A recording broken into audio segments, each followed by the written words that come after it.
Welcome, everyone. My name is Richa, and I am the Senior Sustainability Advisor on Diversity, Equity, and Inclusion within Business in the Community Ireland. And good morning, everybody. I'm Linda O'Sullivan, and I'm Head of Social Inclusion here at Business in the Community Ireland. Delighted to have so many of you with us this morning as we give you the preview into the 2025 Elevate report. We will be your facilitators today, and we hope to have an engaging 90 minutes. So before we actually jump in to the context, a few simple housekeeping items. The session today is being recorded. We welcome input from our attendees as always, so please use the Q&A function at the bottom of your screen. Submit any questions, thoughts, feedback throughout the session. For social media, please tag us, use the hashtag #ElevatePledge. On X, we can be tagged at BITC Ireland, and on LinkedIn, we are Business in the Community Ireland. Now, as you may know, this year BITCI celebrates its 25th year anniversary. We are, of course, very, very excited. Preparations are well underway for our flagship conference event on the 11th of September. At this conference, we will publish the 4th annual Elevate report. However, given how hard our signatories have worked to get us data in February, we didn't want everybody to wait until September before we actually shared some insights from what the data collection campaign is telling us. So we've a packed 90 minutes for you this morning. So let me just take you through the agenda for the session. In just a few minutes, to set the scene for us, we will have a welcome address from our CEO, Tomas Serkovich. Following this, Richa will set the context within which we've been compiling the 2025 annual Elevate report. And she'll then be joined by three of our signatories who will share how the current DE&I landscape is impacting on the context for their own work. Following that context setting piece, Richa will share some top-line insights from the collective Elevate workforce. And we will then have a panel discussion looking at the actions that really build inclusive pathways. And we'll hear from two more of our signatories who will share what they're doing to further inclusion in their own organisations. And we'll close out with a look forward at the year ahead and how Elevate fits into all that we're doing here at Business in the Community.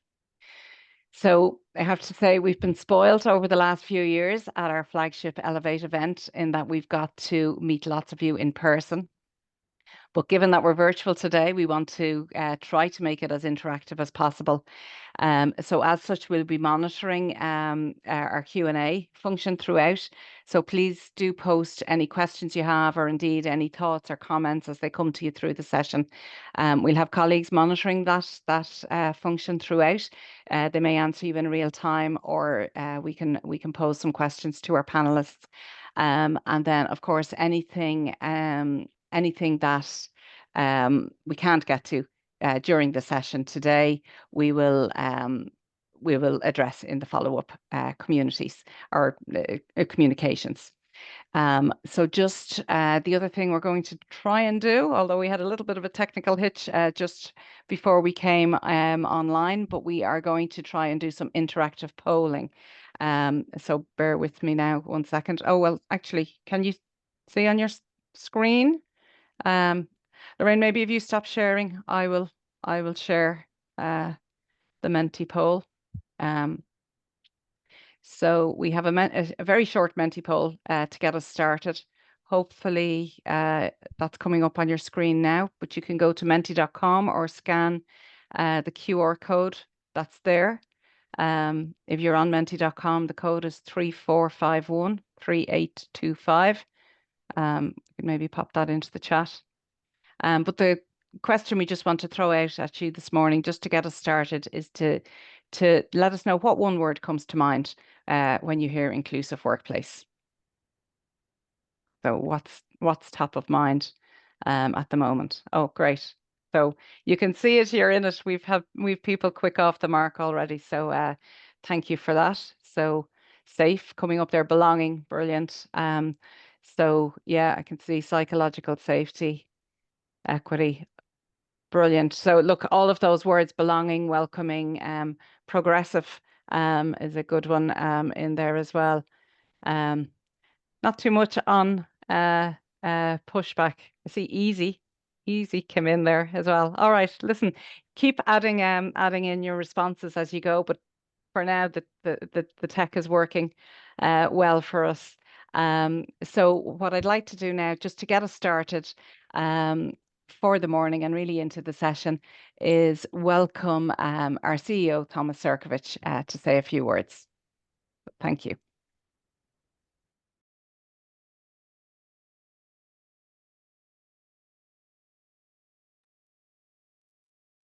Good morning, everybody. And obviously, just as the as the handover happened, the technology got there on the way. Good morning, and delighted to be here with you today. I'm actually joining you from the offices of one of our Elevate signatory members, which is great. And as Richa said, yes, this is the 25th anniversary of Business in the Community Ireland. And what I think is really interesting is that the ethos of social inclusion has been at the core and at the heart of business in the community. In fact, and I definitely don't want to give any history lessons, business in the community was set up during the partnership talks. So if you're as old as me, you will know what I'm talking about. And the partnership talks were a time of prosperity. And you might argue that at the time, talking about sustainable, responsible, and inclusive business was easy. I'm going to come back to that thought in a minute. But back to Elevate. First thing I want to say is congratulations to the companies that are participants of this campaign. I'm really looking forward to hearing the data and the results, but this is one of the largest data sets that we have in the country on inclusion in the workplace, and it's something we're immensely proud. And I want to give my sincere thanks to my colleagues that are running this campaign, but also to you, the signatories, and especially those that are doing this for the first time. It will get easier as you go along, and you will be able to see how data is critical for managing inclusion in the workplace. But it's also about action, and I'm really looking forward to hearing from the companies in terms of their actions. So yes, where are we today? Clearly, these are not easy times for sustainability, ESG, and inclusion. In the conversations that we have been having with yourselves and with other companies and organizations over the last few months, there's been this constant tension. Is this a political issue, or is this a material issue for our business? Is it about the action? Is it about the doing? Or is it about the disclosing? And we have had our backs and forth on that. Is it about greenwashing, or is it about green hushing? And we can definitely feel for you who are the excuse me, the drivers of those processes, those initiatives, those campaigns within your organizations. And again, I want to uh, recognize your role in being those internal agents of change in your companies, which is absolutely phenomenal. So I guess then the question is this not a good time for sustainability and ESG? And back to the history of business and the community, and I might argue that this is the time for real sustainability, real inclusion, and real ESG. And I think that is what we need to focus on. So if you look at the activities that we'll be running across business in the community, across everything we're doing, it will be around how do we stay the course, but more so than how do we stay the course on sustainability, ESG, and inclusion is how do we make it real and how do we make it have a fundamental impact. And that at the end of the day is what Elevate is about. You might recall where you this time today 10 years ago. So you probably heard in the news, this is the 10th anniversary of the marriage equality referendum. Really significant achievement for Ireland. And you probably heard today some of the commentaries on the radio around members of the LGBT community not feeling safe, and some of the challenges ahead. So I think this is now also a time to think of what we have achieved over the last 10 years, of this particular instance, which is marriage equality, but also of the last 25 years of Business and Community Ireland, and to think, where do we go next, and how do we make the real impact. Final message from me for everybody today is we need to continue to increase participants in the Elevate pledge.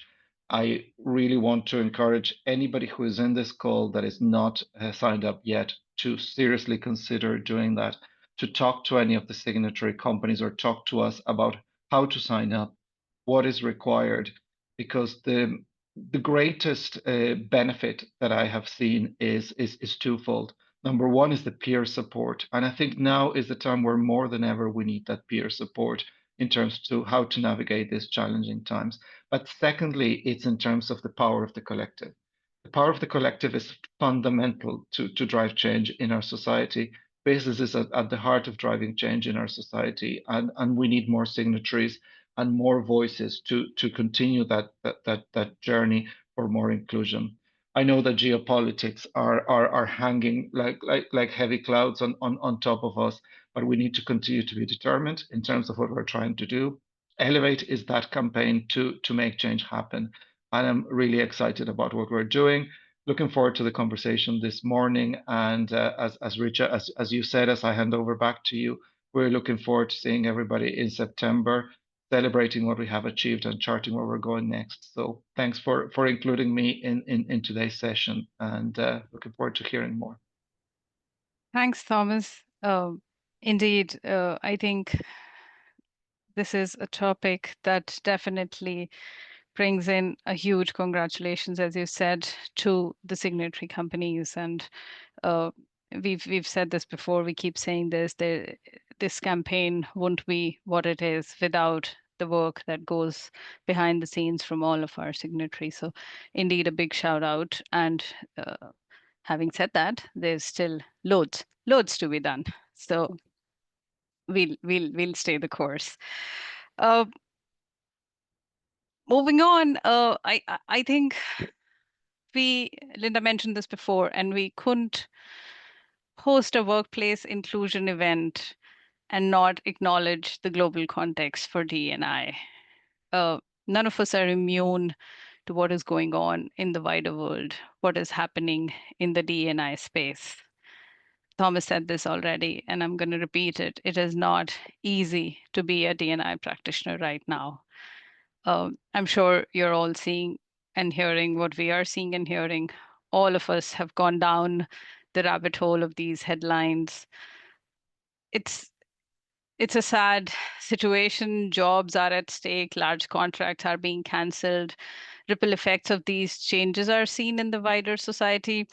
I'm sure all of us heard statements like, "Oh, we got too woke."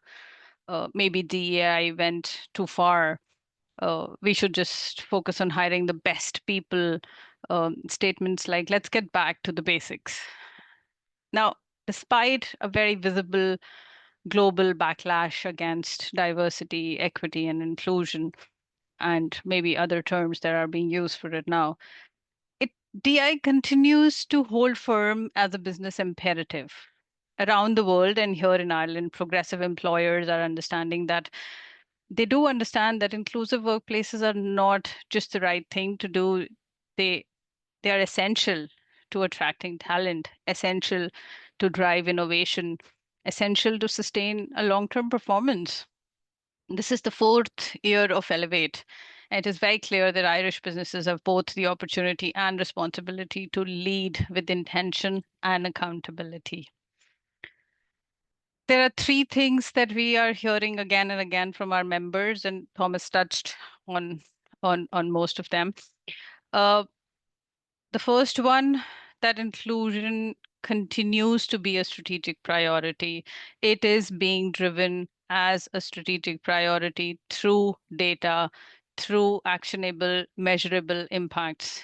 DE&I targets and scorecards are continuing to make their way into the boardrooms. There are conversations around numbers, there are conversations around representations, there are conversations around targets. And they're all embedded into the wider strategy. There is also a very strong demand from staff. So a recent survey showed Gen Z and millennials are demanding more meaningful work, more psychological safety at their workplace. Now, the survey was only targeted to these people, but I'm sure and maybe Gen Z and millennials are more vocal about it, others are not so much, but meaningful work and psychological safety is something that everyone would expect their employers to provide. But at the same time, there's also a very strong expectation that businesses equip their managers with the right mindset, with the right skills, with the right behavior so that they can practice inclusion in day-to-day working. That shows how tangibly you can add D&I to your operations, to your day-to-day working. And the third one, the last one, the power of the collective. Thomas spoke about it already, but campaigns like Elevate are very crucial in building shared standards, amplifying best practices, uh, ensuring that D&I progress is not left to chance, that it's not happening in isolation in one part of the country or any particular industry or companies of a certain size only, that it is shaped by collaboration, it is shaped by accountability across the Irish businesses. Uh, we have our guests here, and they would have a wider view for you on this. And before I invite them today for the first conversation, I'd like to quickly ask for your opinions. And Linda, if you don't mind sharing your screen, there's another mentee question for you again. What you think are the biggest barriers for workplace inclusion in 2025? There is a list of things on your screen. We talk about global pushback. We talk about um, lack of leadership commitment, inadequate data, legacy hiring practices, progression practices, resource constraints, or lack of psychological safety. We just spoke about it. And while you're submitting in your responses, I might welcome our guest to join me on the screen here. And we can come back to the poll responses in a bit.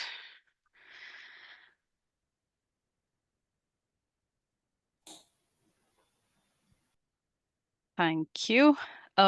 Delighted to welcome Adrienne Daly, Head of Social Impact at Deloitte, Karla McMenamin, Diversity and Inclusion Specialist at Éireann, and Victor Coleman, Senior Marketing, Communications and Corporate Responsibility Manager at Veolia. Adrienne and Victor are also representing our leaders group on social inclusion, who leads on the Elevate Pledge. Adrienne, Karla, Victor, very welcome. With all that's going on in the world and its impacts on the work that we are trying to do on D&I, we invited the three of you here with very different operating models and for you to share your perspectives, your own D&I context. And Adrienne, I might come to you first. Deloitte operates on a global level. It's a global firm. What are you seeing? What are you hearing? Yeah, thanks, Risha. It's great to be here and see the preview of the report. Very exciting. Yeah, so in terms of the global context, I suppose, as you mentioned, Deloitte are a global firm, but I think what has been, obviously a very challenging time in the US, and we have seen our US member firm having to respond to those directives of the current administration over there. We're quite fortunate, I suppose, if that's the right word to use, in terms of how we're structured. So as a partnership model, we do come under the Deloitte umbrella, but each geography or territory has got its own autonomy when it comes to policies and strategy, etc. So we've been able to kind of acknowledge that that is the position our US colleagues are in, but ultimately that is not the kind of direction of travel for the Irish firm, and other member firms across the globe have also kind of been able to say, well, we're doubling down and staying the course on what we intend to do with our diversity, equity and inclusion policies and strategies, social impact, all of those things. So that's been I know other organizations that operate at a global level without that structure might not be in that position and having to kind of follow suit. So we've been, as I said, quite lucky that hasn't been our experience, and that our leadership here are very committed to what we have set down as an ambition for the Irish and other geographies in the Deloitte network. As you mentioned, Harry Goddard, our CEO, is co-chair of the subgroup on social inclusion with business in the community. And I think that probably just exemplifies that this is very kind of ingrained in our leadership's way of thinking. So we're very, very lucky in that way. Our shared values as a firm, I suppose, we've got 5 shared values that we kind of really structure so much around, and to not kind of stay the course really is very disingenuous, I think, and it's not an option for us, because I suppose as a professional services firm, we're working with clients, going out to clients on a daily basis with solutions to their most challenging problems. And, there's a big level of trust involved there. And if you don't kind of reflect, what your clients look like, or what they center as important, that is a very hard kind of relationship to build. So as well as it being the right thing to do, and something, as I said, that's ingrained within our leadership and culture, it's also, like, as you had mentioned at the top of the webinar, it's a business imperative really for us to be successful, both with our clients and within the talent market. So I know you referenced the Gen Z and Millennial survey that we do, and well-being and happiness is kind of really important to the next generation of leaders and talent that are entering the workforce. So, this is just kind of table stakes for them. They expect that, of course, an organization will be inclusive. It really shouldn't even be up for any kind of debate. And, we would touch off thousands of graduates and college campus students every year. We between our early careers and graduate programs, we have about 700 hires a year in that kind of cohort. So, this is a non-negotiable for that generation, and they are the future of our business. So we have to make them feel welcome and belonging, and talent doesn't come in any one shape, size, color, whatever.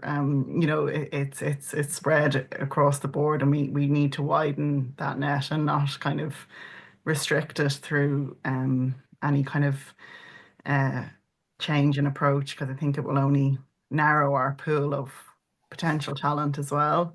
So I think that's really, and for our own people who are, within our organization, to feel it's so important that people feel, as people have mentioned in the Menti polls, that psychological safety, inclusion, well-being, and they're all interlinked. So I think that's it's really important for us to keep the course with this.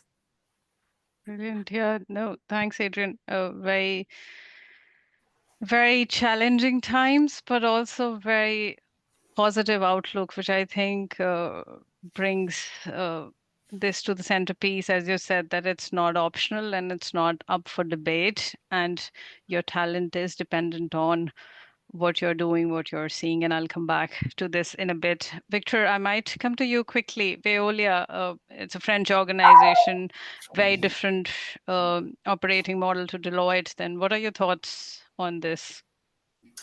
Yeah, I was listening earlier to some awesome to your ones, and there was an interview with John Collison, one of the founder of Stripe, in the Irish Times. I think it was last week, and he had a great quote. He was buried in the middle of it, but he said, "I'm baffled by all the companies doing an about face on their social initiatives. Did they not actually mean it in the first place?" And it was a very, very powerful quote from him. It got me thinking a little bit. You have to bend with the wind a little bit, of course you do. But I think what John was probably getting at, and it got to the point you had on strategy as well, is that if your diversity and inclusion and initiatives are actually embedded in your strategy, embedded in your business, then you really do mean it, and you're not going to change your mind. You're not going to back away just because of political or other developments there. And for Veolia, I suppose being a French company, it comes from a slightly different perspective to maybe American companies. But our group CEO actually opened the year with a message to everybody. And I took one quote from it. She said, "It's through the power of our diversity that will make our strategy happen." So from the very highest point, we are getting the message that diversity is crucial to delivering the strategy that we have globally as well as in Ireland. And that comes back to something we did a few years ago, where we have a concept of multifaceted performance, which is hard to say and even harder to spell, but it actually means that we look at what we do as a business against 5 different stakeholder groups and the impact we have on them. And one of those stakeholder groups is people. And of course, employees make up a huge part of the people stakeholder group. So as part of how we make decisions in the business, we're constantly looking at the impact on employees and how we can make our employees better and help them through whatever challenges they might have, and including things like learning and development and opportunities and all that as well. So that's at a group level, but it does mean that an Ireland level, when we want to do things like Elevate, we get no objections from group level. We get the support that we need because it's part of that strategy. And it's really important to us in Ireland, a bit like Deloitte, we're a service business. We need people, we need good people, we need experienced people. If we haven't got them, we can't deliver our strategy, we can't deliver our growth, we can't deliver for our customers.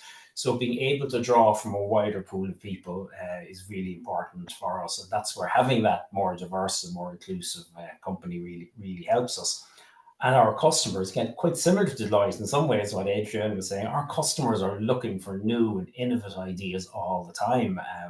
And we have to be able to deliver them. And we know that if you have a team that's made up of lots of different people from different backgrounds, you get lots of different ideas, rather than having people from the same background giving you the same ideas. So it becomes very important in terms of that. And I suppose we often talk in Elevate about reflecting society and the breakdown of society, and then in terms of having different types of people in it. A lot of our customer teams are very diverse, so it's actually very important for us that we reflect our customer teams as well, that they see diversity in us and we see the diversity in them. So it's built into our strategy as a group. So come back to John Collinson and his question: did we really mean it? We absolutely do mean it, because it's built into our strategy, it's built into our growth plans, and without having that, with having the diversity in our teams, we can't deliver what we've committed to deliver as a company. So it's actually really important for us as a business. It is, yeah. And I like this is what we are saying, that we're constantly hearing about it being embedded in the strategy. And I really like the comments. Sorry, I'm looking at my notes here, that the true power of diversity is what makes the strategy happen, from your group CEO. And I think that's a huge statement to make, and it kind of covers your entire stakeholder base. So it's your customers, it's your stakeholders, it's your own staff, everything. I'll come back to the multifaceted performance in just a minute, Victor. Karla, I might come back quickly to you. Uisce Éireann, semi-state Irish Indigenous organization. Give us a sense, what's top of mind for you? Oh, well, I suppose, thank you, first of all, for inviting me today. I'm really delighted to support business in the community, and, this important message we have today around the signatories of the Elevate Pledge. I think it's really, really integral that we do support our communities. And I suppose in Uisce Éireann, we're a national utility, and it's really, really integral to the work we do that we are committed to diversity, equity, and inclusion. And I do believe, look, at the beginning of the year, with a lot of the political landscape and learning from what other organizations are going through, it's really important, as an organization, that we are committed to the work we're doing. And I suppose when I look at DE&I, it needs to be every fabric of your organization. So it's increasingly important that any of the decisions you're making, the innovation, the business outcomes, it's really important at Uisce Éireann that we create a sustainable, inclusive workplace. I suppose for me personally, I've worked in the technology industry in EMEA, and obviously now I'm in a semi-state. And I suppose the first thing I did when I joined the organization was I reached out to other DE&I networks within semi-states and other organizations. So one thing we do is we have conversations, and I think that's really, really important, is to use the network around you, especially if you're at a crossroads or you're finding pushback or anything like that. Opening up a conversation or reaching out to the business in the community is extremely important. And I suppose outside of that, internally, we have an I Belong program, and it is heavily, you know, we have our sponsorship around that, our executive sponsorship around that, which is really important to have. But I would say we never do things for just the sake of it. We do it because we believe in it. And one of the things I've learned over the years is that connection and collaboration is extremely important. So when we're building out any D&I initiatives, we don't ever do it in isolation. And it's not top down, it's an employee-led initiative. So it means that we're getting the views and perspectives of everybody, and everybody has a voice in the program.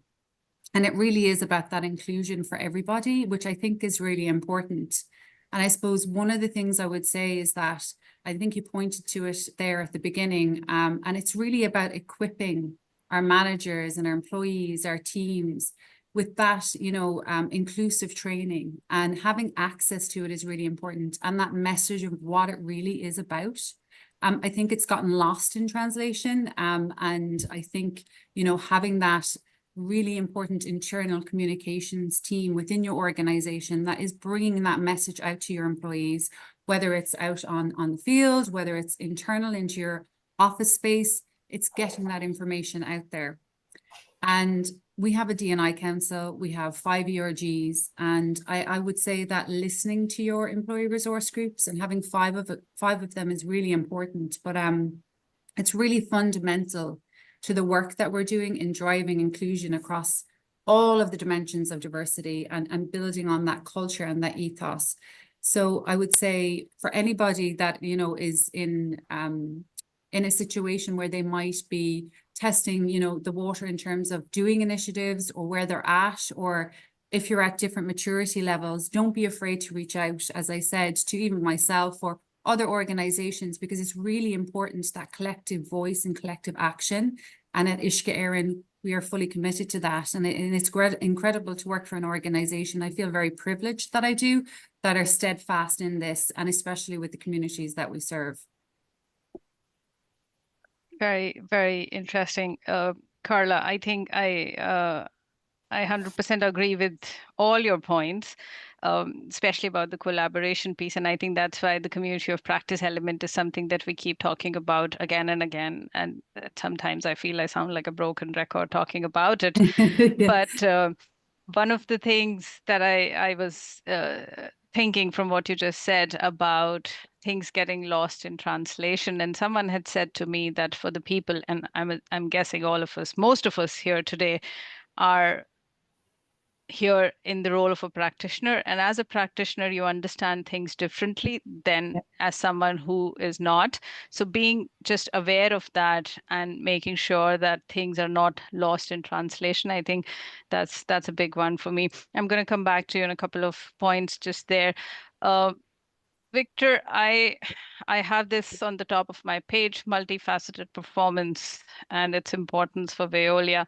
Tell us from the social inclusion perspective, how has D&I been incorporated in business practices?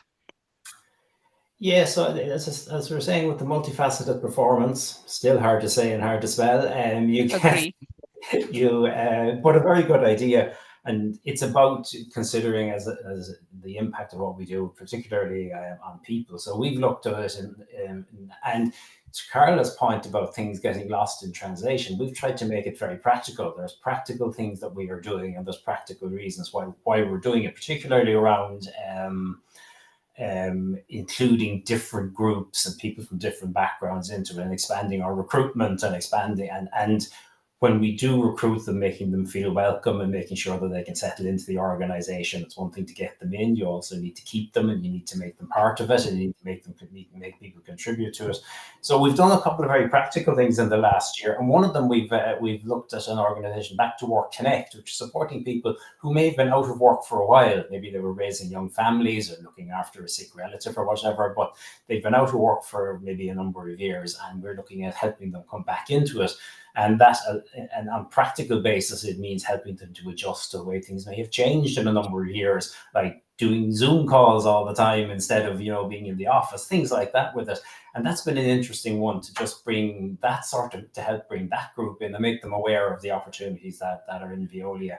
We've also worked with As I Am, the Ireland's autism charity, to look at how we can make our office and our business a little easier for neurodiverse people. And that's included looking at how the office is set up and structured, and some training for people to make them aware of the particular needs that people coming from a neurodiverse background might have. An awful lot of it, I have to say, was common sense, and we did the training, but like things like clear communication, for example, which you'd like to think we'd be doing anyway, but it was good to be told. So there are very practical things that we're doing and showing that there's a benefit to the business to looking beyond our more traditional routes. And one of the areas we've been doing for a number of years, Veolia is essentially an engineering company. It's a very male-dominated sector traditionally. So we've been looking to expand the number of women coming into our company and coming into the sector. We've been doing that for a number of years with some success. Things like gender decoding of job specifications, using more women in promotional material around opportunities and that type of thing, as well as looking beyond Ireland and trying to bring people in through the Veolia global network. As I said earlier, we need skilled people, and sometimes the skills we need just aren't available in Ireland or aren't available in the numbers that we need. So we do use the Veolia global network, and again, it's about making it easier for them with visa applications, finding somewhere to live. Our HR team are now experts on the housing rental market, as well as HR things as a result of the need for it. And one of the things that's been really nice to see is that in chat groups in the office, we've had, particularly in Kilkenny, where we've a lot of people have come in. There's a lot of we've somebody starting in a couple of weeks' time. Does anyone have anywhere for them to live? And even people within the offices like that are chipping in and trying to help get people started and get set up with the housing and accommodation. So all of that's really practical stuff. Karla mentioned it as well about sort of learning from other people, and that peer-to-peer connection is really important. If you're thinking about doing something, reach out and ask. We've done it, and we've asked people what they're doing, and we've got ideas from other people. So it's worked really well. And I suppose as I was looking at the numbers, and does some of these things work? These are some of the things we put into Elevate this year. Our headcount last year increased by about 5%, but our female headcount increased by nearly 10%. And our non-Irish citizens headcount increased by nearly 25%. So we've had we've had really good results in terms of the things that we're putting into place, and it's all about being practical. Yeah, that's very interesting how there is strategy behind all of this, and then you say things which seem very common sense, but even going from creating forums for people to come back and connect to give them support on things which may not seem very big for some people. Well, in Ireland, housing is big for everybody, but anybody who's coming from another country wouldn't really understand what it is unless you really step into the country and realize that this is really a crisis that you didn't know about. And what do I do? Okay, you have support at work. So I think nice practical steps, tangible steps. There's data that you count, very, very interested in the data, and of course we'll unpack that increase with you on one-to-one when we do the benchmarks. Adrienne, you had said 700 hires between the graduate program and the early careers, and that's a huge number. But I liked you had said there is no specific shape, background, color, race, things like that. Now, all of us understand that distribution of opportunities is not as evenly matched as distribution of talent. what's most challenging? How are you managing that? Yeah, I think at the early careers level, it's a little bit easier to tackle. You know, you're going in, it's early days. We've got great relationships with the access offices in universities and different networks within the university structure, as well as kind of school leaver programs that are maybe targeted at people who didn't go into maybe the traditional third level education route that we would have traditionally, you know, gone looking for talent for. So, you know, getting in early with that, you know, there's lots of different kind of mechanisms to make sure that we are getting, you know, those opportunities spread at that level. I think where the challenge can be more on our experienced hire side. So, you know, looking at programs like our return to work program for people who have been out of the workforce for a period of time, our Aspire program that's targeted at the international people within that international protection community. We work very closely with Epic and Business in the Community on that.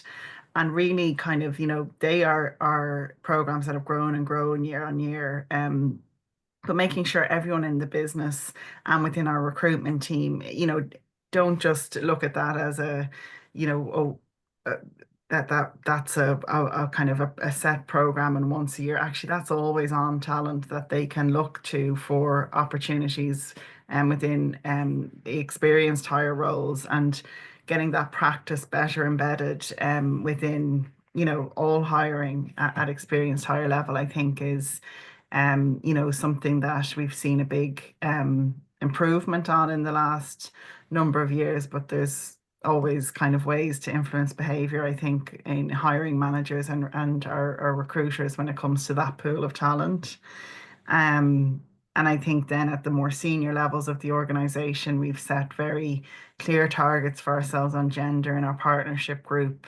And actually, Ireland is leading the charge on that now to be on track for 50-50 representation across the partnership, male and female, which, as Victor alluded to, I know in an engineering firm it can be male heavy, but actually within financial services, accounting and consulting, you find it can also be quite male dominated. So that's been and the result of a number of years of focus on that particular metric. And as we kind of we need to also keep ourselves focused on that kind of ethnicity and cultural element of our partnership group as well. So I think there's lots of different mechanisms and levers we can pull to make sure we have got access to opportunity for all, and it's just keeping a focus on all of them.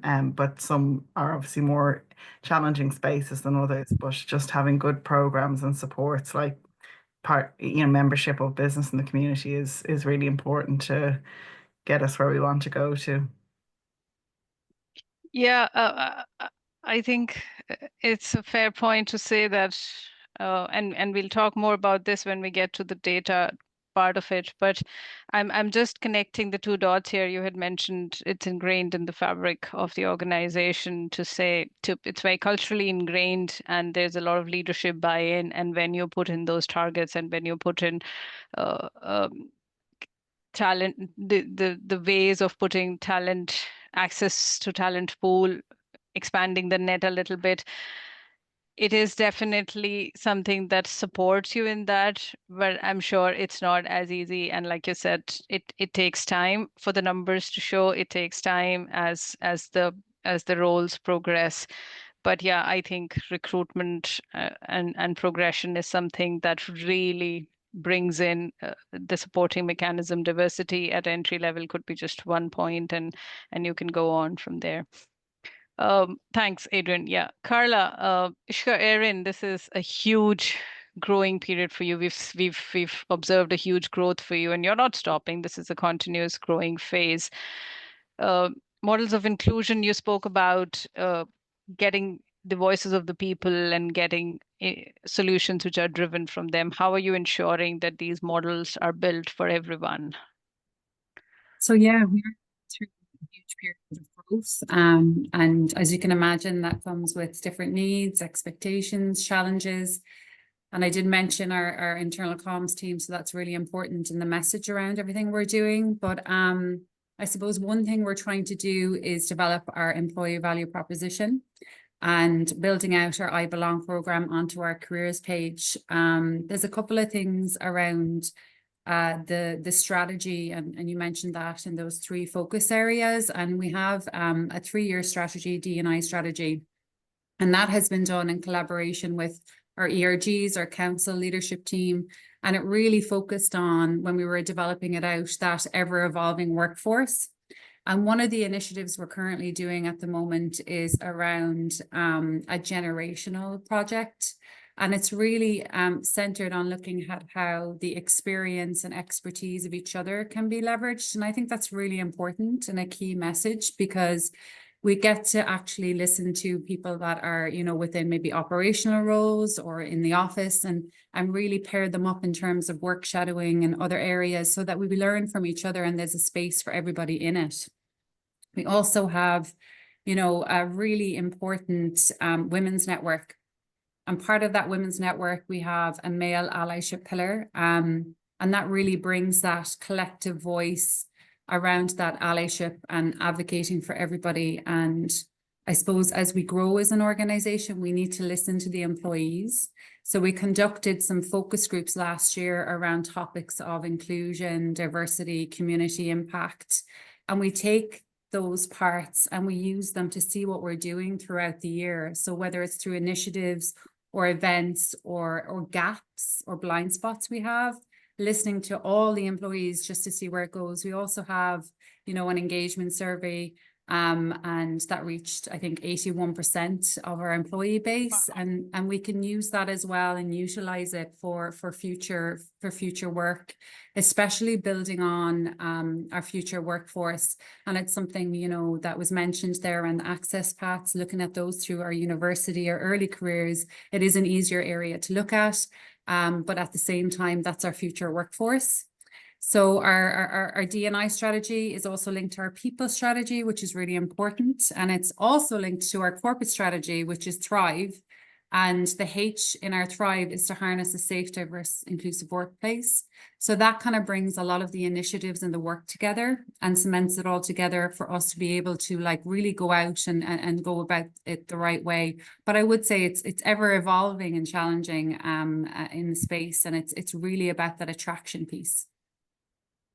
Yeah, loads of practical actions in all of your responses, starting from Victor to Adrienne to yourselves, Karla. And I like the aspect of bridging, where you would think you're actually trying to do something for one side and the other. So a generational pilot covering everybody, male allyship piece.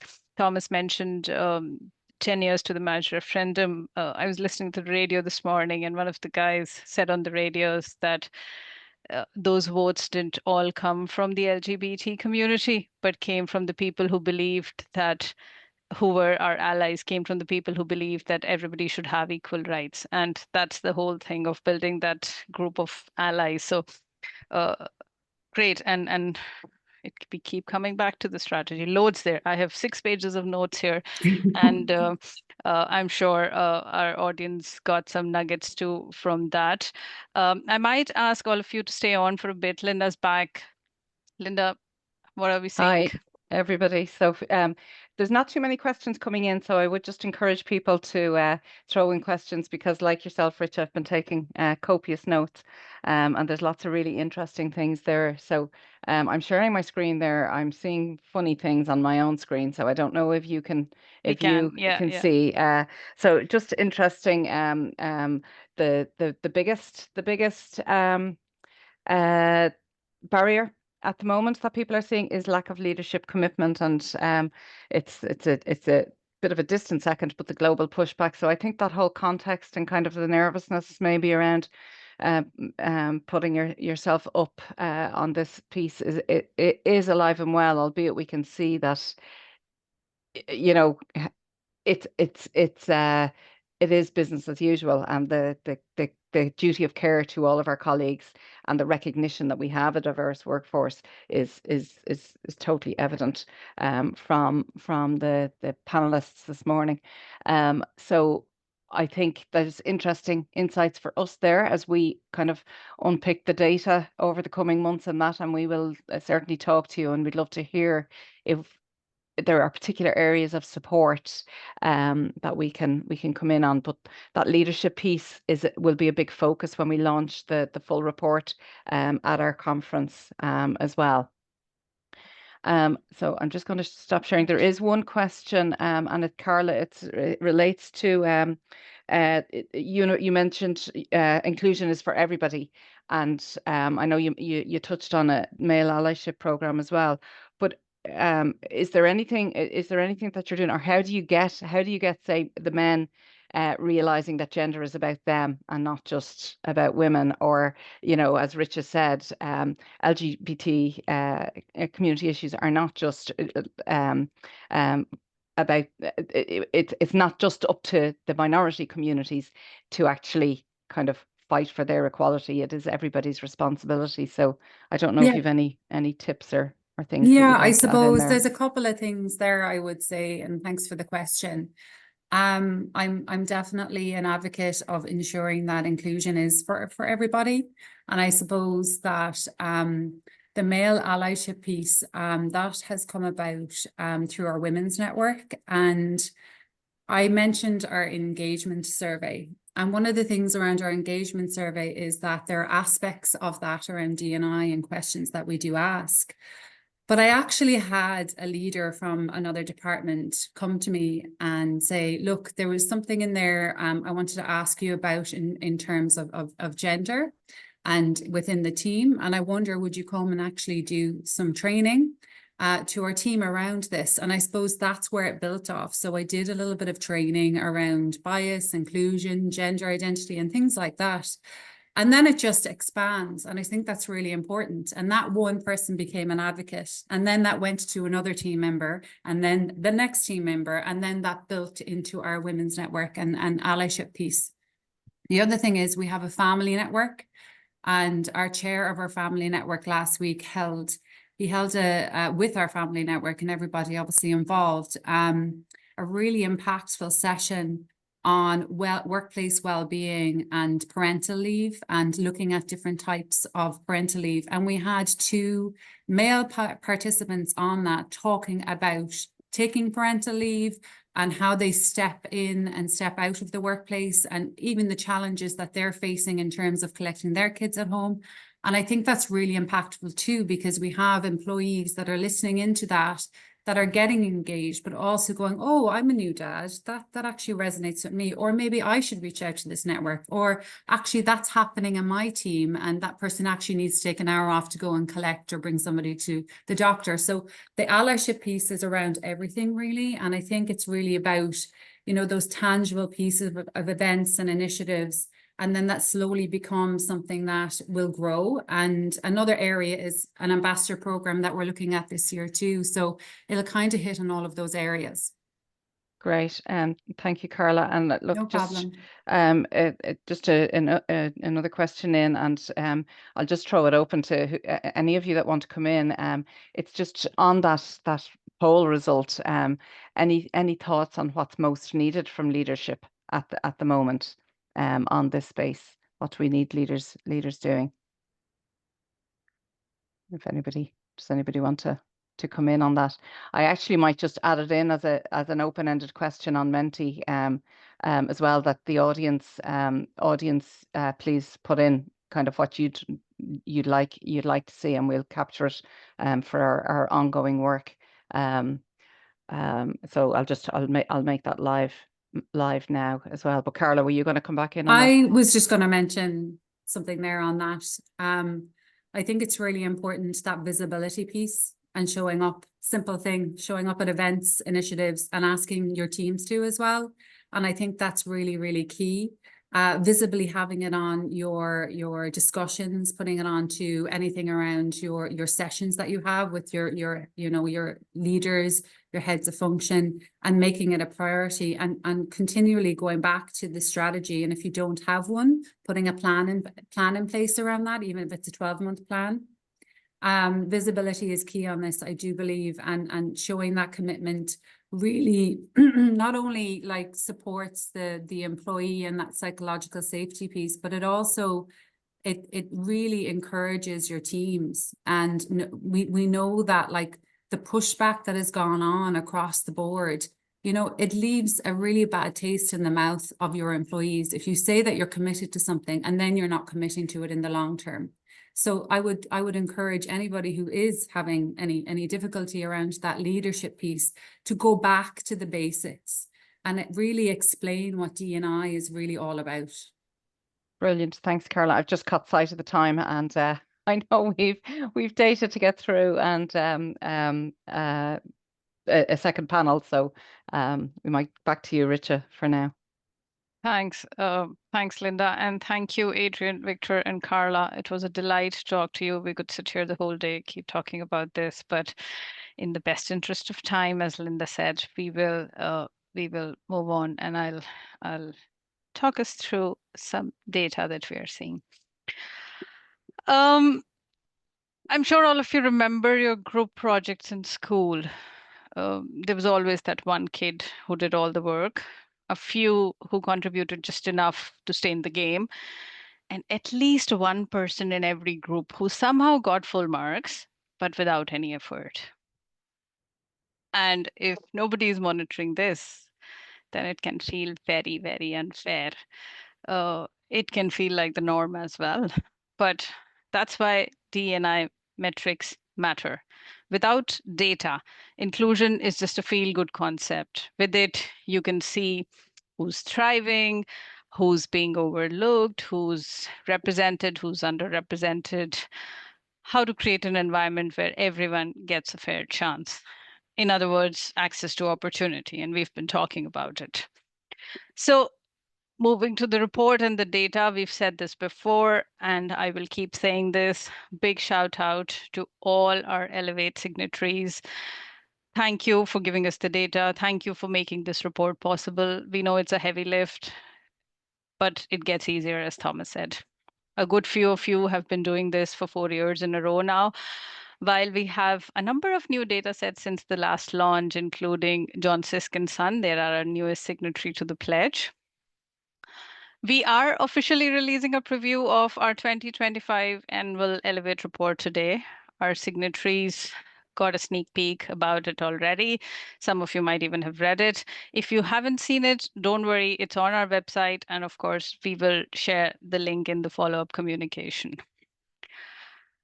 On the data, we have, it's a busy slide, don't worry about it. We have 15 data points here, and I won't go through all of them, but I would highly recommend you to read them in your own time, review what they mean for you, what they mean for your business. For me, the biggest and the most important number on this slide is the Elevate workforce. Elevate workforce of over 160,000 employees. Thomas said this before, there's no comparable data set in Ireland. As a whole, the workforce, the Elevate workforce is actually performing very well on gender. We have 45% female representation on exec C-suite roles. Over 40% female representation across all org levels collectively, but also individually. On other indicators, we've also seen slight increases in disclosure. So disability representation now stands at 7%.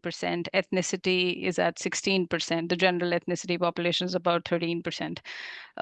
We have sexual orientation data, which is 7%. We started collecting socioeconomic status since last year. It continues to be captured by 10 signatories, no increase seen there.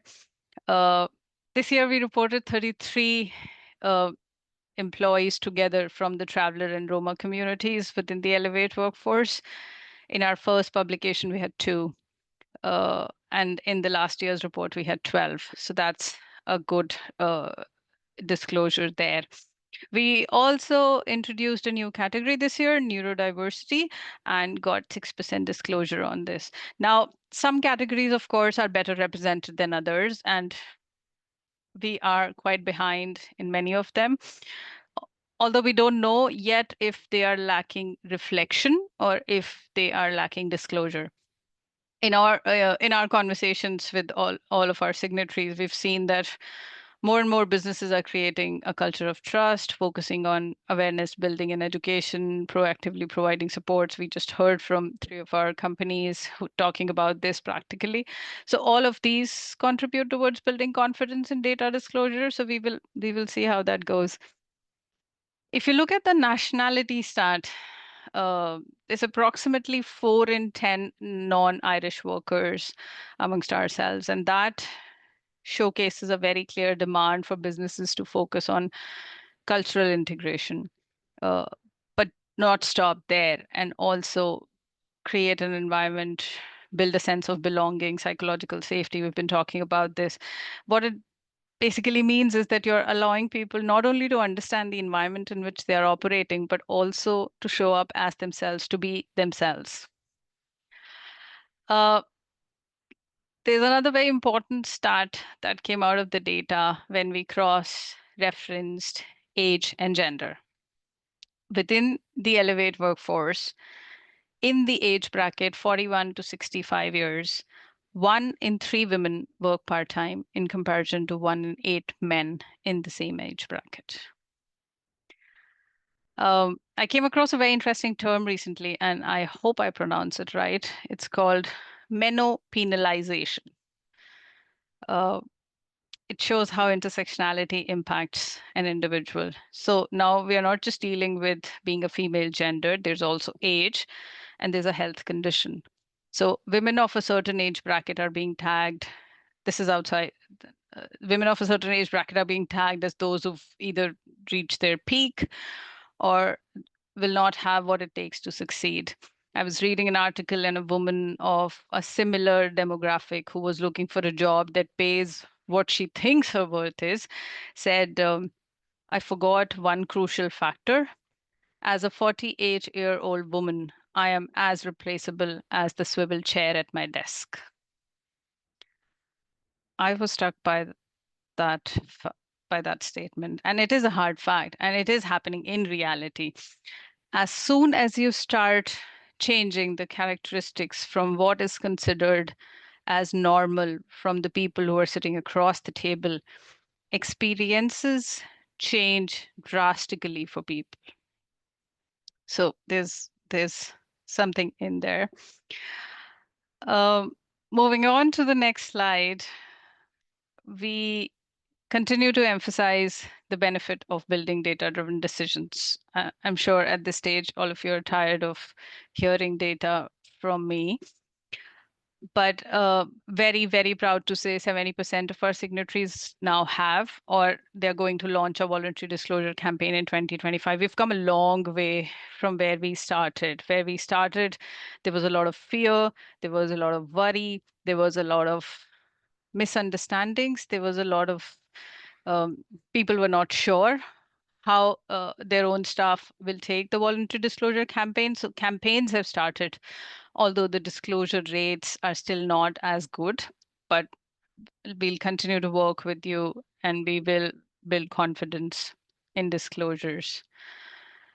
KPIs and targets, they are in conversation a lot these days. Targets focused on particular aspect of diversity doesn't mean that it is a threat to the individuals who don't identify with those characteristics. Targets are intentions, and they allow us to take tangible actions to realize those intentions. They don't take away opportunity, they encourage access. And that's why we encourage targets. So 90% of our signatories actually set targets for DE&I KPIs. And no surprises there, female representation at senior levels is the most popular, the most common KPI. And we heard about that earlier in the session today. Of course, gender pay gap legislation has definitely brought this agenda to the forefront. One thing that we keep saying to all of our signatories, all the member companies around gender representation is that every hire matters. It matters how you're building your talent pipeline. It matters what you're doing to support the progression of people from diverse backgrounds within the organization. Interesting aspect about our data on DE&I KPIs is that more than 40% companies are actually linking them to exec C-suite performance. Goes back to the multifaceted performance. Sorry, Victor, it's still very difficult to say. Piece, but this is a space that we would like to watch very closely and see how this progresses. Another number that I'm personally very proud of is over 160 hires through employment support partnerships. A lot of our signatories, over 60% of our signatories, have partnered with employment support organizations, which has resulted in entry of these 160 individuals within the Elevate workforce last year. So you see, that's 160 families, 160 lives that have been positively impacted by active interventions from our Elevate signatory companies. So great to see this number increasing every year. Disability or diverse ability is another topic that has seen a lot of focus in 2024. Number of signatories who are tracking disability has increased substantially in the last year. We've also seen a huge rise in the employee resource groups focused on ability. More and more companies are bringing in tangible interventions to address different aspects of how people need support to do their jobs. Having said that, the companies that are setting disability-related KPIs is still very small. It currently stands at only 8%. Lastly, I will talk to you about the ethnic minority groups we saw in the previous slide on their representation. How ethnic minority numbers are more than the general population ethnic minority numbers within Ireland. External reports confirm that 40% of non-EU migrants are overqualified for the roles that they're employed in. In Elevate, we don't gather qualification data. Although when we started exploring the representation of ethnic minority groups across various organizational levels, we found out that within the Elevate workforce, ethnic minorities are overrepresented in general, but also specifically at entry-level roles. As we move up the organizational levels, their representations start to drop. So that's something that we talk about constantly on building better progression practices, giving access of opportunities to everybody. This is just a snapshot of Elevate data. I'm sure each of you will have something that resonates in this infographic. Do read it in your own time. I understand there were a couple of very heavy slides, and I'll stop here, ask you to reflect on that. While you're doing that, let's go on Menti again. Let us know which stat surprised you the most. There you go. We have Menti on the screen. There's the QR code. Tell us which findings surprised you the most. Linda, while we're waiting for the responses, I'd like to maybe ask you which stat surprised you the most. Thank you, Richard. So we've both, the team has been kind of, I suppose, so inundated with data over the last while. You kind of, your mind is boggling with all the stats. But I suppose just off the four that you presented there, I'd have to say, and you called it out yourself, the breakdown of women over 40 in part-time roles. And I mean, we know this. So surprised, not surprised, but really when you see the numbers, I think it's quite staggering, because when you think of then like kind of financial security, pension, poverty and things, it's like there's a lot of things that go with that stat. I think it's been really heartening to see that and we've seen it come through this year's data, the upswing in kind of paternity, parental leave, and trying to afford above and beyond statutory to men. And I guess what I would really like to see in the future, and it's something that we can maybe focus on, is actively encouraging men to take up those responsibilities or those opportunities to take leave. And it goes beyond a family decision. Every time every time, or the more men that will take up those opportunities, really does contribute significantly to reducing gender gaps, both, I would say, in terms of pay and gender pay gap and labour force participation. So that's my tuppence worth there. No, fair point. And I have to agree with you on that. I think it is definitely a very startling stat, and something that would be great to unpack with our signatories sometime. Sorry, my screen is taking a little longer to load, but I see there is a split between the KPIs for disability and the part-time gender piece, which is, they are startling stats, and we will come back to all of these. But I think before I finish this session, I think I would ask and encourage everybody to ask ourselves, are we doing enough? Is this data enough to drive our decisions? And how do we make sure that we keep on this agenda, we keep going forward? So there's plenty in there to unpack. I will stop talking now. Linda, over to you. Yeah, perfect. So look, what I'd just like to say is thank you so much, Richard, for setting the context, and thanks for the earlier panel. We know the Elevate campaign is twofold: it's data and it's action. So we want to move into the action piece here. And you think when we start off the session we've tons of time, and I'm looking at the clock rapidly counting down. So really, I'm just going to get straight into it. And invite our next two signatory representatives to come on screen.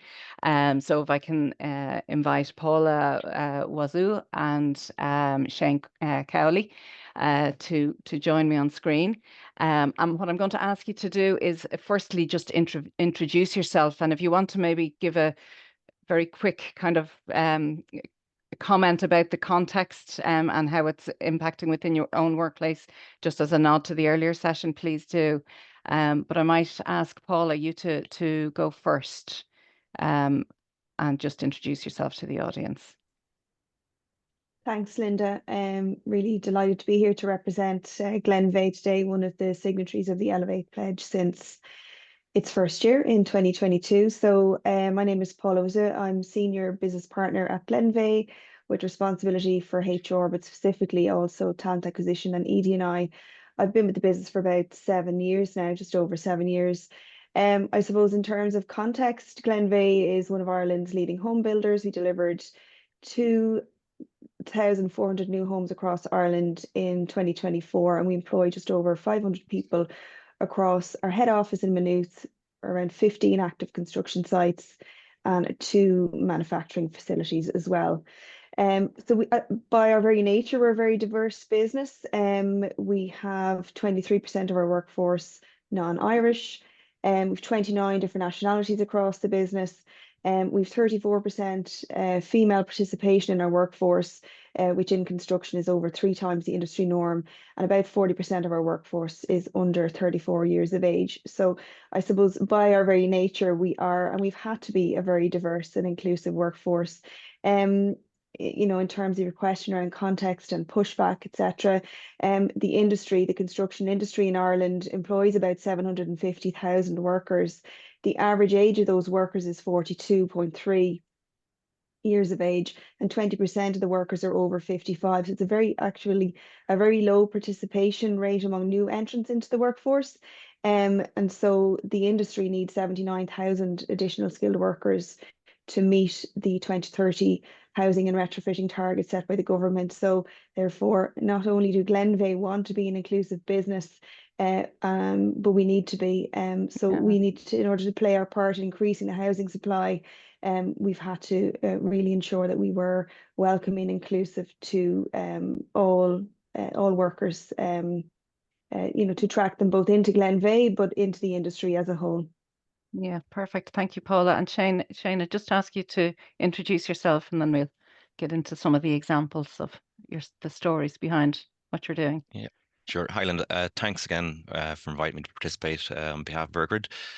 So I'm the lead organizational development specialist at EirGrid within the people and capability team with responsibilities for programs in culture, DE&I, employee engagement, as well as some other projects.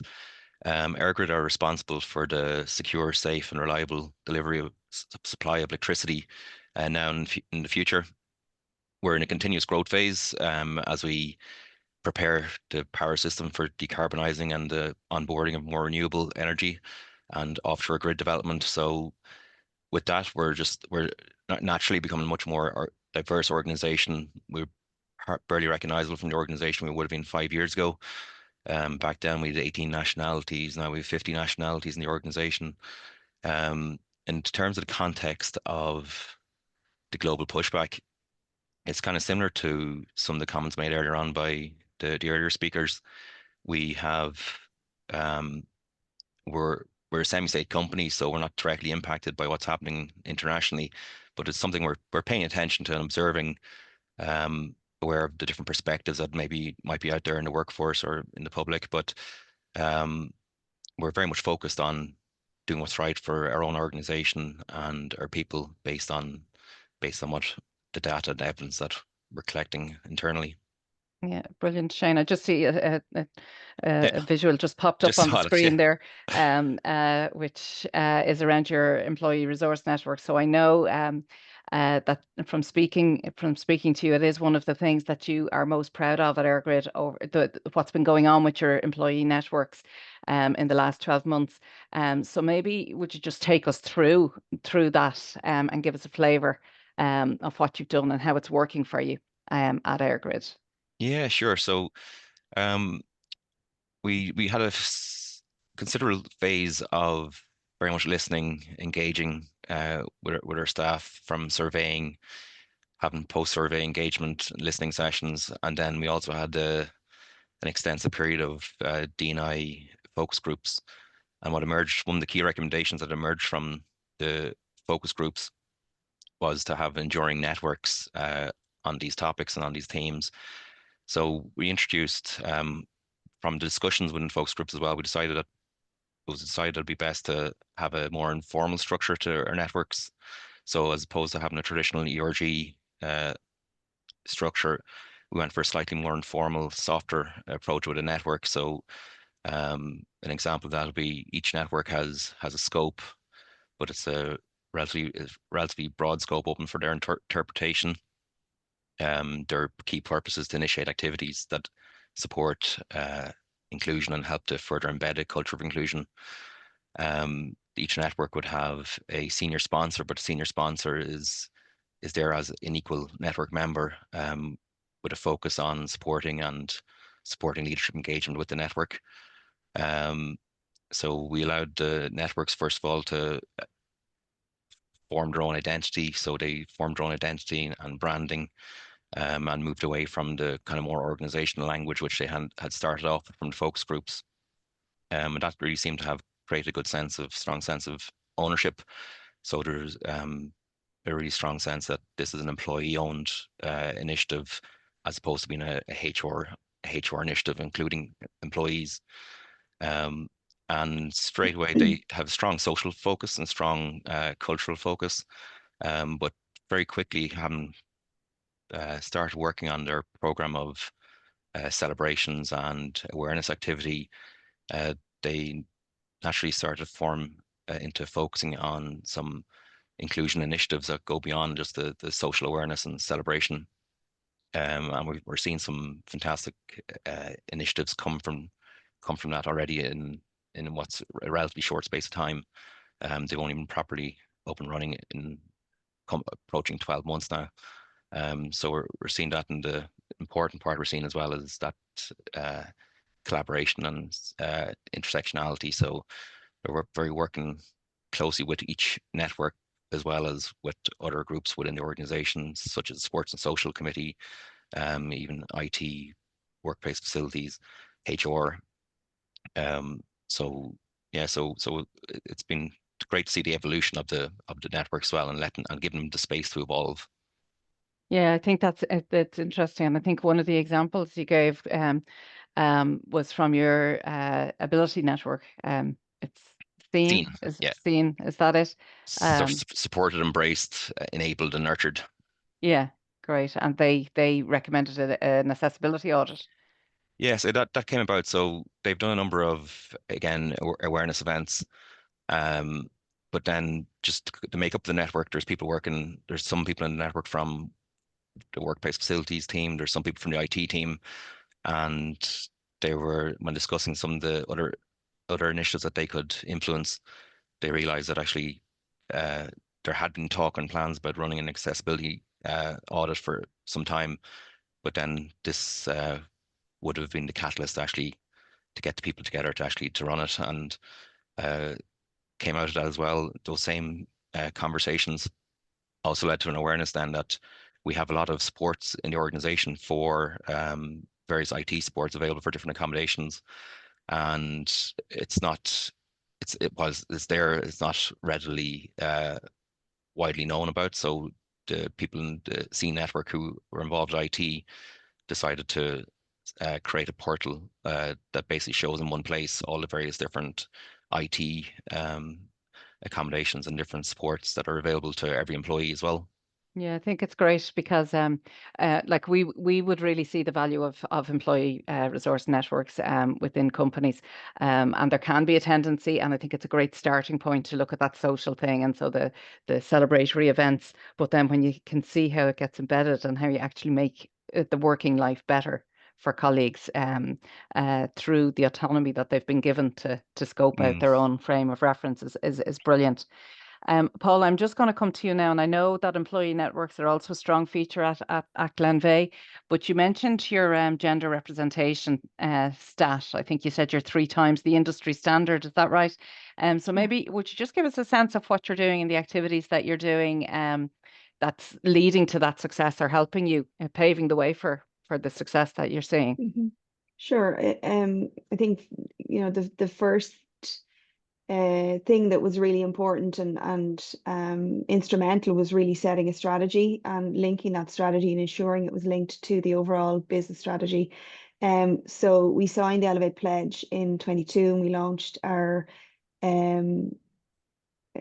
ED&I strategy in 23. So it was very much aligned with our business strategy, which was launched around the same time. So in that, we set ourselves some targets across 3 pillars, one being better representation, the middle one being an inclusive environment, and then the third one being using our influence. So how we are impacting externally, in the supply chain. So a governance structure is in place there around the targets.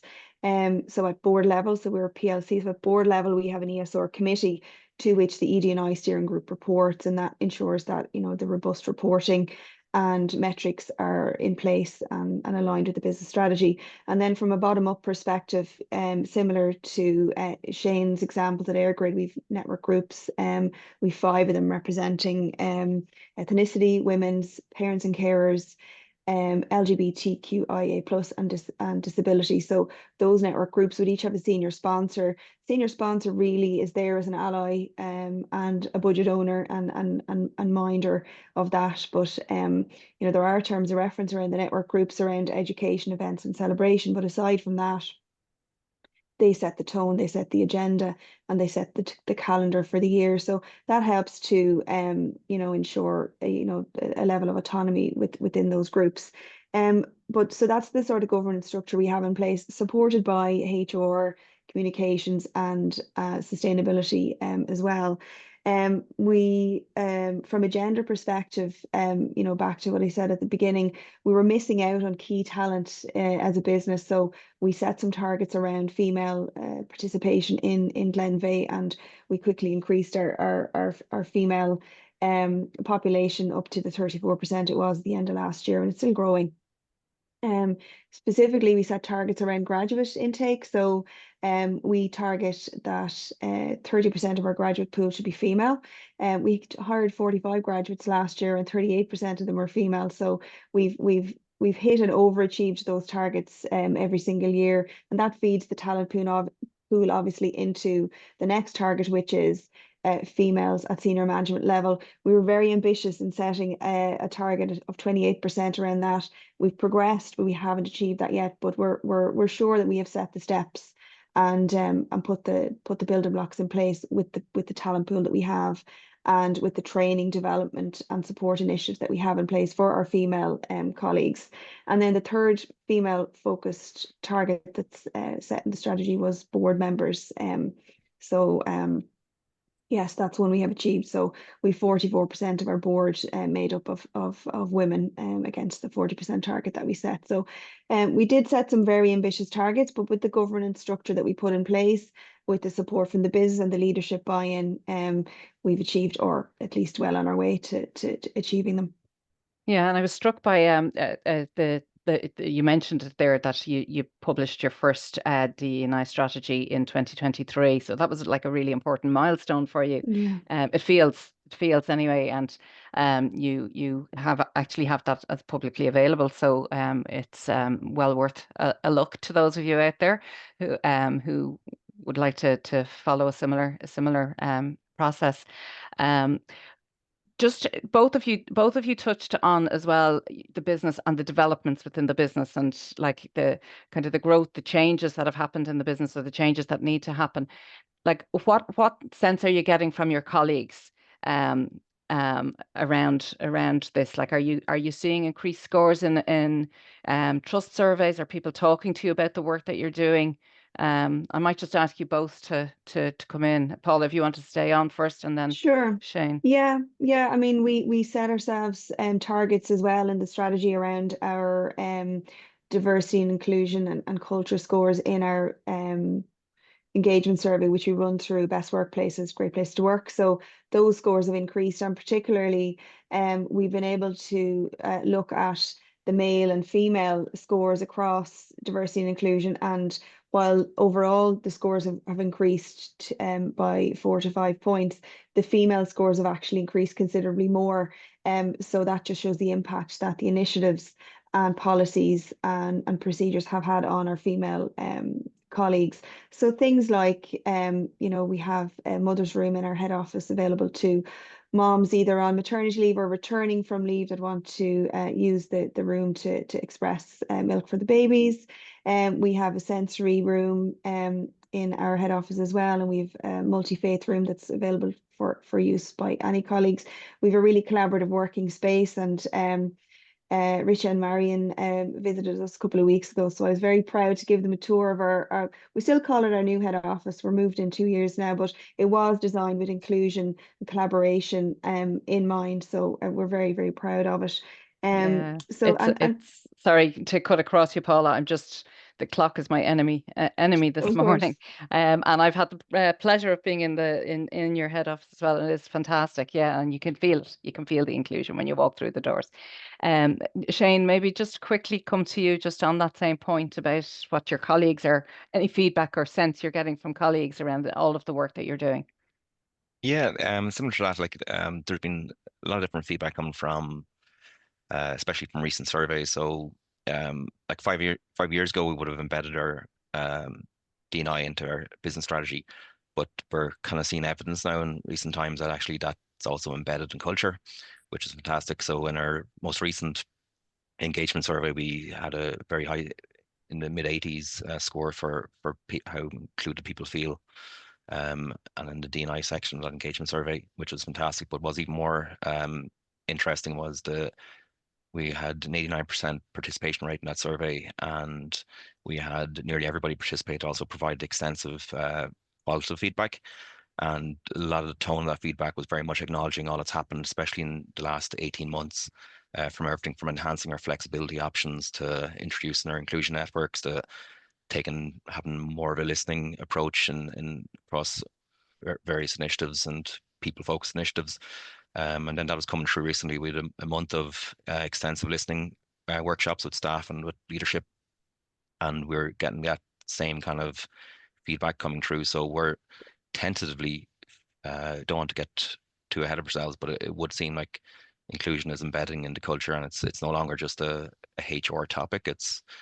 I'm hearing teams right across the business who are now planning their strategies and their plans, and inclusion is all baked into that, which is Yeah, fantastic. that's fantastic. And that's, I suppose, when you get to that point where it is just so embedded and it's across the business, that's the holy grail, really, isn't it? Richa, I'm conscious that we've not very much time. So what I'd like to just do, and I'm really sorry, Shane and Paula, because it feels No, like you're fine. we've flown through things, but you have great stories to tell, and we look forward to sharing them more with the network. We are one of the powers of Elevate is that collective campaign. We are a community of practitioners. So in like 10 seconds, your top tip for your peers out there, Shane. Oh God. So I think top tip would be to be comfortable with the fact that everyone is on a journey and everyone's on a separate journey. So some organizations might be more advanced, some people might be slightly behind, but to take that growth mindset, and if someone is ahead of you and has been there already, maybe reach out and don't be afraid to ask for advice from somebody else's experience. We're all here to learn from each other. Absolutely. And we're here to facilitate that learning as well. So Paula, last word to you. Yeah, I mean, for similar, I suppose, don't let perfection get in the way of progress. Just go, just move, and every step is progress. Measure and set targets, and just keep benchmarking yourself against those targets, no matter how small the steps might be. It's all progression, and embedded in the strategy as well. Don't do ED&I. Make sure it's embedded in everything that's being done. Yeah, very, very wise words. Richa, I'll hand back over to you. Thank you both so much, and we will definitely hear more from you throughout the year. Thanks, Linda. Thanks, Linda. Thanks, Paula and Shane. I think loads there, and like we say, this is such an intense topic for us that we can swim deep in it and don't want to come out of it. I'm conscious we are at 12:30. Very quickly, next 3 big events for us. Well, 2 small, 1 huge event for us. We have, like every year, a deep dive sessions planned for our signatories for the 12th of June. Invites will go next week. It's a signatory only session where we go and talk about the detail of what the data is telling us. We have a Munster Network meeting in Limerick on the 19th of June. If any of you are keen on in attending and have not in it yet, please give me a shout. Lastly, our 25th anniversary flagship conference has been mentioned a few times, but it's a huge event. It's a big day planned. We have a great lineup of speakers, international, local. The aim is to cover a wide scope of ESG topics on the day. And the 2025 Elevate report will, of course, be also launched at the conference. We are looking forward to seeing you all at the in-person event in the conference. It's going to be a great day. Invitations are going to go out next week, so watch the space. Those were the upcoming events. We will, of course, in due course, produce the benchmark reports for the signatories, and also we will be publishing the insight papers on different focus areas. So please watch the space. We'll be getting in touch with our individual signatories where we think there are great stories to tell, but equally, please reach out to us if you have a good story and you want to be profiled. As we close, we hope that you have some good takeaways from today. Give us a shout if there's something that we can support you with. Will we do a quick poll, Linda, for our attendees today? I think some people have started entering it, so it's there if you want to add. Great. If you're here, please give us one word or words that captures your biggest takeaway from today. We'll keep it open. We'll share it with you post the event. We will indeed. Oh, there you go, collaboration. That's a lovely word to end on. Indeed. Oh, I like inspiring is at the center of this. It's great to see the session has built momentum. Oh, that's brilliant. A lot of positive words there, but even if you're unsure of any of these things, rest assured this takes time. We all are working our best in this space. Well, everybody, we are well over time. Thank you so much for attending today. Please reach out to us if you have any questions or if you'd like to explore more. Have a lovely rest of the day. Thank you.